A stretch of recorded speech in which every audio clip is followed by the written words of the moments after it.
उत्तर प्रदेश में कानून यानी कि प्रशासन और शासन सरकार दोनों ही जाति देखकर काम कर रहे हैं इस समय। अगर हाल फिलहाल की घटनाओं पर नजर डालेंगे तो आपको पता चलेगा कि उत्तर प्रदेश में किस प्रकार से जातिवादी के हिसाब से कानून अपना काम करता है।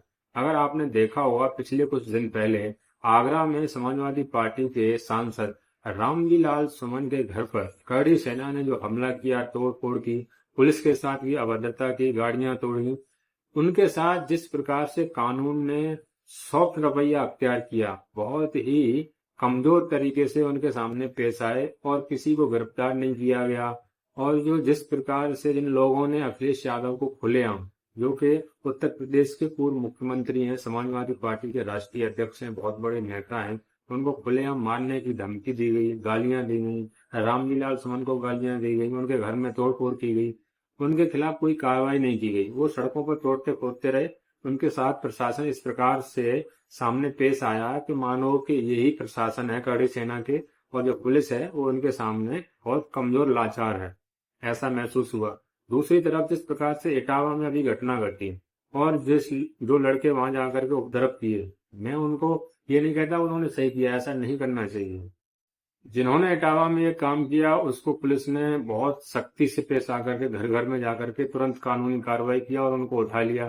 फिर प्रयागराज में चंद्रशेखर आजाद के जब उन्हें नजरबंद किया गया तो उनके समर्थकों ने पुलिस के साथ और उनके साथ गाड़ियों के साथ वाहनों के साथ में जो तोड़फोड़ की, उनके साथ रासुका लगा के कान पकड़ के बैठाला गया और उनके साथ जिस प्रकार से कानूनी सख्ती से पेश आया, फोटो जिस प्रकार से लीक किए जा रहे हैं, सामने दिए जा रहे हैं, उससे ये पता चलता है कि पिछड़ा दलित आदिवासी इस सरकार में कोई भी छोटी मोटी घटना करेगा तो उसके साथ इतनी बड़ी शक्ति से कानून पेश आएगा कि फिर वो और जो दलित पिछड़े आदिवासी हैं ऐसा करने की हिम्मत नहीं करेंगे, अपनी आवाज उठाने की हिम्मत नहीं करेंगे। वहीं सवर समाज से कोई ऐसा करता है तो उसको पूरी छूट दी जाएगी। देख लीजिए, ये बिल्कुल खुला हुआ है।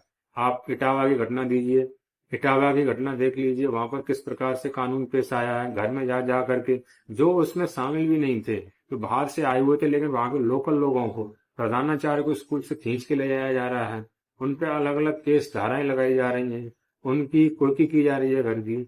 ऐसी प्रयागराज में अब इन सभी घटनाओं को देख करके पिछड़े दलित आदिवासी अभी भी जागरूक नहीं हो रहे हैं।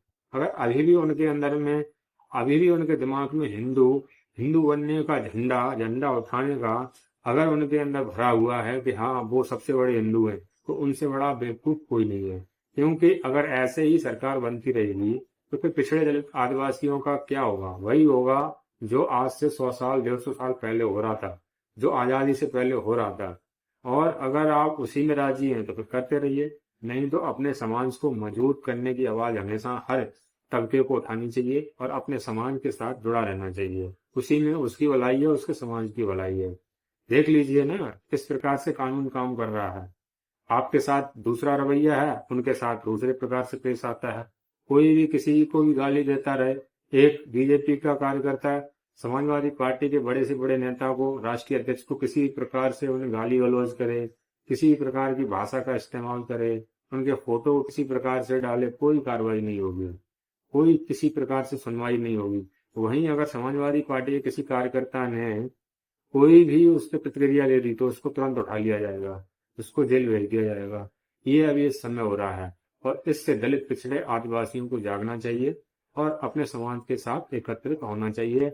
हमारा आकलन ये कहता है, फिर सबकी अपनी अपनी मर्जी है।